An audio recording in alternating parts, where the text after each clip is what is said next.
Okay, item number 14 under new and old business.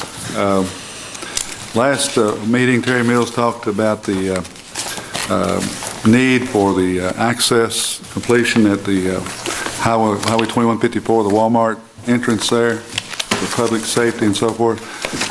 County Attorney Joe Mattingly was authorized at that meeting to develop a memorandum of understanding, and you have a copy of that in your packet.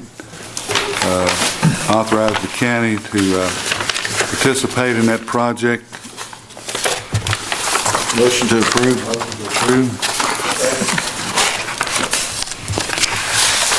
Mr. Elder? Yes. Mr. Caldwell? Mr. Wicker? Yes. Mr. Smothers? Yes. Mr. Masterson? Yes. Unanimous. Okay, at this point in time, I guess there's no other discussion on roadway. We'll wait till after, I guess we've had some further developments in that, and we'll go back to the payment of bills. Motion to approve the bills with additions. Second. Mr. Elder? Yes. Mr. Caldwell? Yes. Mr. Wicker? Yes. Mr. Smothers? Yes. Mr. Masterson? Unanimous. Are you ready for old business or any other? Yeah, I guess there's any other business that might come before the meeting. Well, under old business, I know a few months ago, Mr. Lund was here and he had, was talking about the industrial board and so forth, and asked him about the status in regards to the Supreme Court ruling. And I was just wanting to follow up with you to, see what the conversation was as far as them developing an industrial development authority, where we were. Yeah, about $27,000. But anyway, just to see where they were, what their thought was, or if you'd had any conversation to that effect. Well, I think, Joe, did you had some sort of some guidance that you put in our packets 2 or 3 meetings ago? Right. I don't know whether... That was a meeting or two after Mr. Lund. I guess that was probably the meeting we talked about. That they were. That's correct. This one for the new building down That there. was just an outline of what it would take to do it, which is going to take basically a cooperation between the court and the I'm gonna say city. 500. If you want something, I'll give you the 280. Change the structure, right? I don't think there's any real, I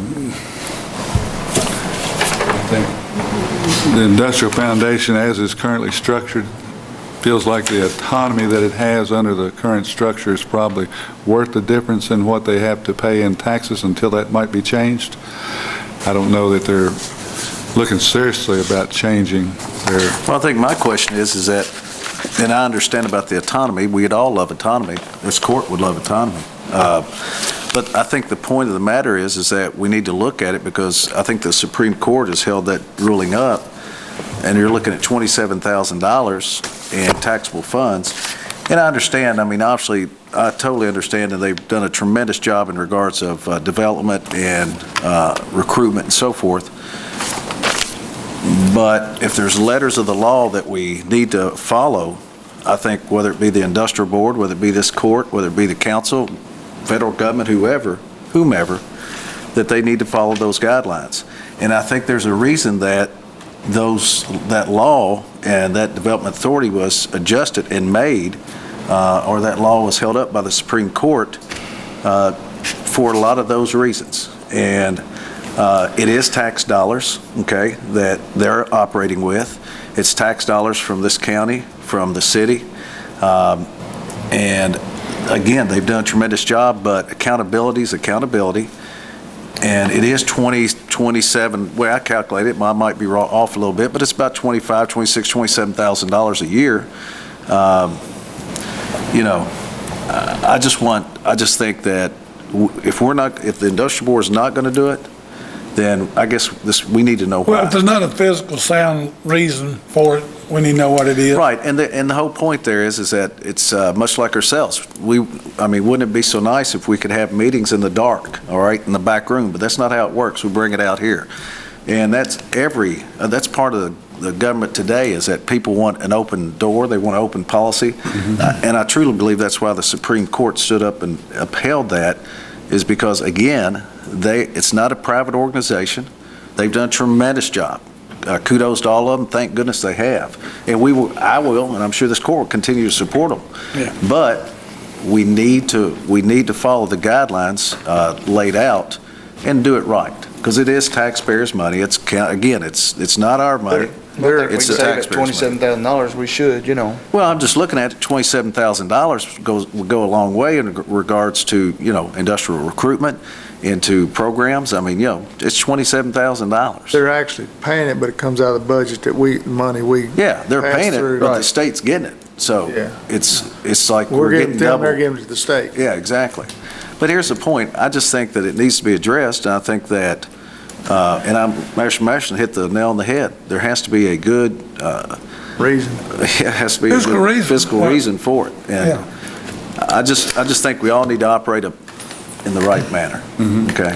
Well, they're open public meetings. I mean, Steve attends meetings, and I personally see both sides. Oh, yeah. They're not violating the law in any way. Yeah, Operating give as us a the food safety foundation chairman. versus an I always authority. give them something every year, and I'm like, The Yeah, I'm law, not- the audits and everything are much you got? clear. I mean, they have Yeah, plenty of food fiscal safety. accountability, particularly with their attainment of some of the scrutiny they come under with authorizing the use and the, community development block grant for some of the expansion of industry. And, there's, I don't think there's any end to the accountability that they have. But Well, and I agree, but the point is that, again, it gets back to our job as elected officials. Our number one job is to oversee the fiscal funding or the fiscal responsibility of the taxpayers' money. That's $20,000+ a year, and as Master said, we just need good fiscal reasoning. Why are we paying that twice? Okay? And basically, that's what we're doing, because you can look at it a lot of ways. That's $20-some thousand we're taking out of youth opportunities or youth sports, youth activities. So I would like to see some answers. That's the bottom line. They've done a tremendous job, so. I'll see if I can elicit a little more of a Yeah, justification or rationale or response. thank you. Has anybody found out anything about the CDL? I called actually Dr. Judy twice, and I left her 2 different voicemails, but I've not received a phone call back from that, so. I inquired about that after that question came up, and it seems like that's a matter that is between the, whoever is the examinee and the doctor. In other words, it can be covered. Well, but now there's going to be a new layer of only certain physicians that are certified CDL examiners. Now, I don't know where that's going to be an immediate, where it's going to be rolled out. I think there's still... This month, is that right? I saw it published as far as some new standards, and I'm not sure that I caught the implementation date of that, but I know that's still part of, some of the changes probably incorporated into Affordable Care Act or something. I don't know why it was. There's some extra stuff they've got to do. I can't remember what it was, but They're trying to mandate. it's going to be, the insurance is not going to cover it. Well, it's my understanding that if they request a full physical, it more than exceeds the needed requirements for a CDL physical. I think there are specific forms, or because in talking to our staff HR person, he explained to me that actually most insurances won't cover it under your standard health policy if it's listed as a CDL. Now, But if it's a full, complete if it's physical, they right, should cover. I think that the judge hit the nail on the head. It's between the examinee and the examiner that, and how they work together on achieving that, so. And the other layer of whether or It not has all to the be physicians are going to meet by a those certified examiners or certified not. physician, or, like some of them may not be qualified to give one, or. And the But other it- question too, that they may not pay for it directly, but they also may allow the employee to use their Benny card to pay for that, so, You have to set that up with the Benny Card people, though. They won't do it if you don't set it up, because it's not going to count toward your deductible. right, that part, you're right about that. They will not cover your Well, your deductible. standard annual full physical is, I mean, as far as, now that's Humana pays for that's supposed to be that. done completely without even having a wellness copay. program.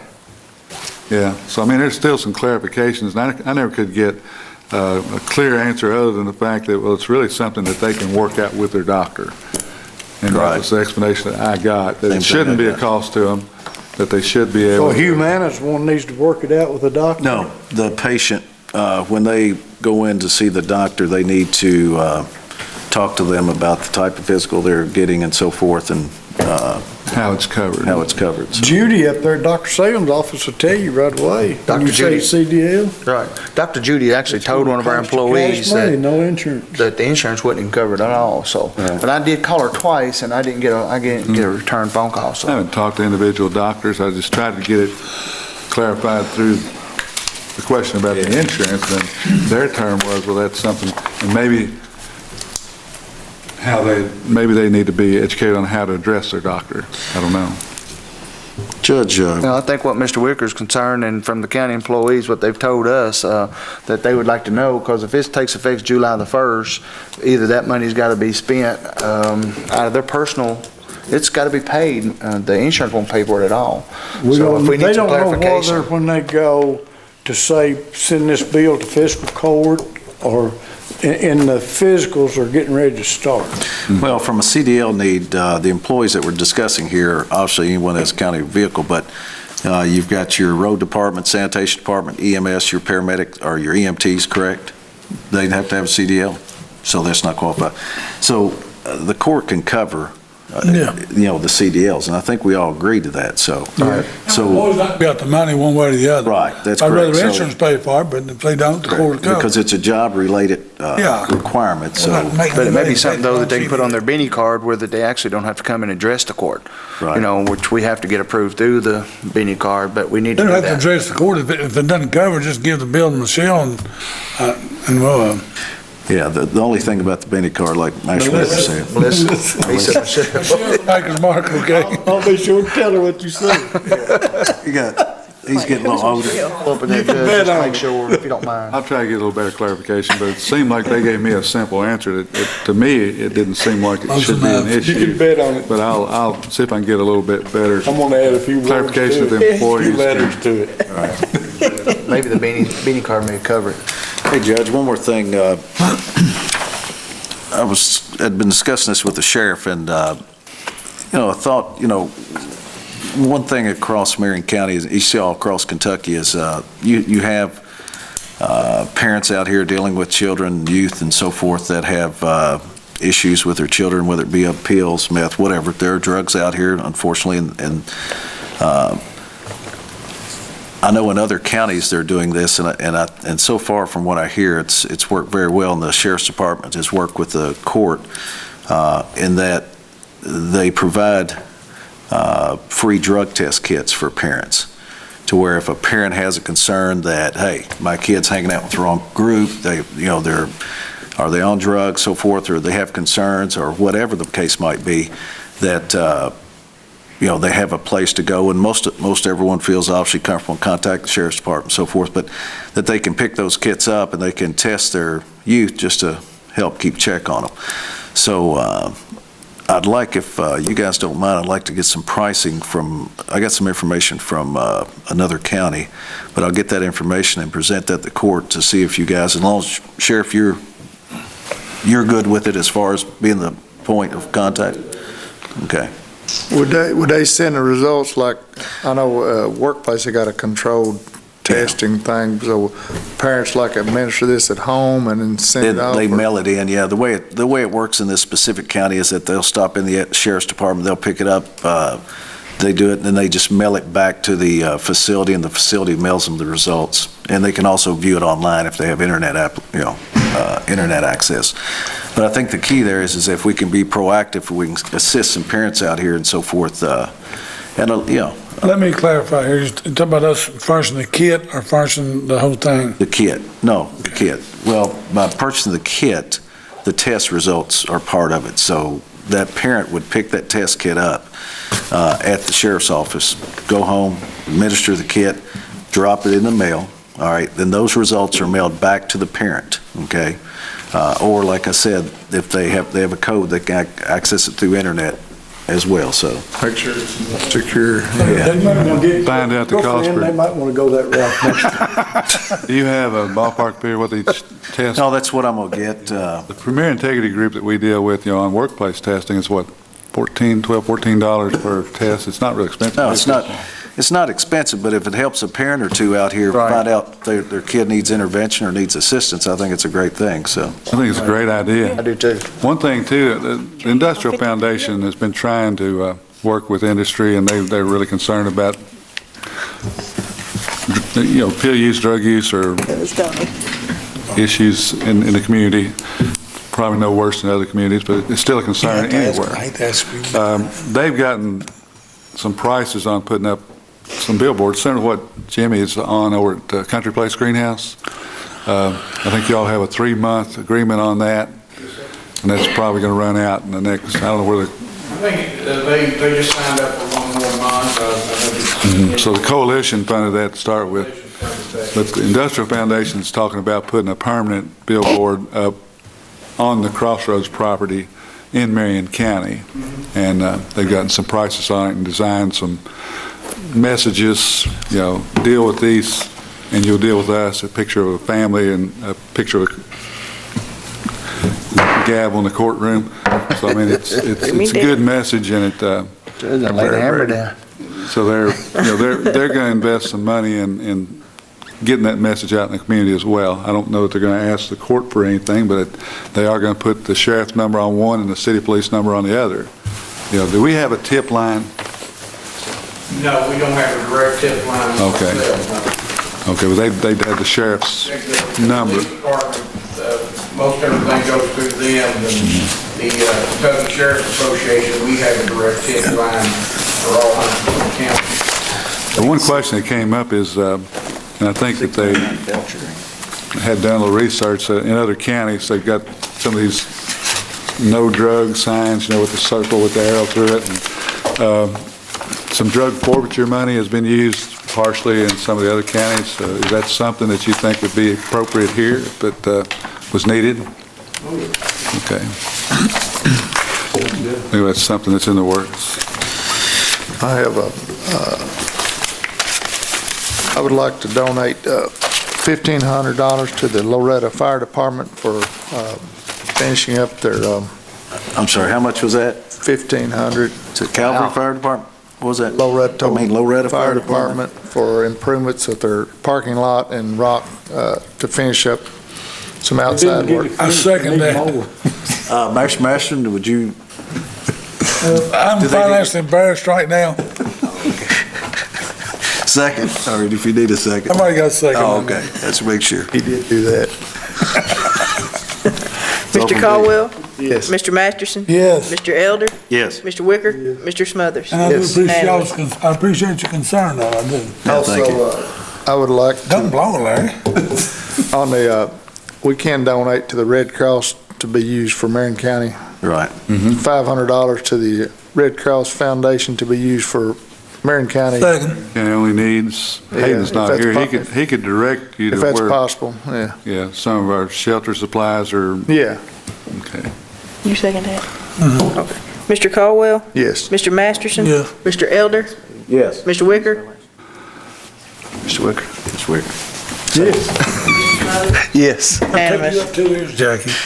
He's getting hard to hear and he can't hear anything. Turned his hearing aid off for the meeting. Anybody else? Yes. I've got, Marion County Handicap Association has got some things going on, and what I'd like to do is $500 of the community project funding for Handicap Association. Also, each year, we give $300 to the Kentucky Law Enforcement Memorial Foundation. And then, I know the Marion County Sheriff's Department just, a couple of deputies went to the National Police Week in there in D.C. for the memorial service that they had. Gotcha. And I know that, of course, the sheriff's paying out of his budget, but I think it's an excellent thing for those young men to go to and just see and understand, and also be there in thought process of Deputy Rakes and others, but. There was training available while they were up there too. Gotcha. So I'd like to send $700 to the sheriff's department to help offset that cost out of your budget. Motion on everything you just said. Thank you very much. Second. I tried to get it all in at once. Mr. Masterson? Yes. Mr. Smothers? Yes. Mr. Elder? Yes. Mr. Wicker? Mr. Caldwell? Unanimous. I have a couple little things that I've been funding the last 2 or 3. We only host once a year the Red Cross Board here at Marion County. It rotates around between all the 3 counties. Most of the time I travel to Nelson County for those at the old courthouse there. But we're having it here next Monday on the 19th. And I'd like to dedicate about $75 toward the meal, the Red Cross expenses for that meeting to host that here at the county. Motion. Second. And the other thing was, Motion. they're having, actually, if it doesn't rain this weekend, I guess Mr. Sanders and some of them down here at the Cardinal Den are putting together a youth activity, kind of a weekend dirt bowl thing, and asked me about potentially sponsoring some porta-johns, which I said I could probably do. We usually furnish them a dumpster anytime they have something for the youth down in the Cardinal Den area. I think the cost of those porta-johns is around $170. Motion to approve on both. Second. Okay. Mr. Elder? Yes. Mr. Smothers? Yes. Mr. Wicker? Yes. Mr. Caldwell? Yes. Mr. Masterson? Yes. Unanimous. Is there anybody else? MTA. Got you, Junior. You think Tell him. Steve's friend might Tell be me in get you, Junior. Tell me get you, Big Junior. drug program, Judge? Thank you, John.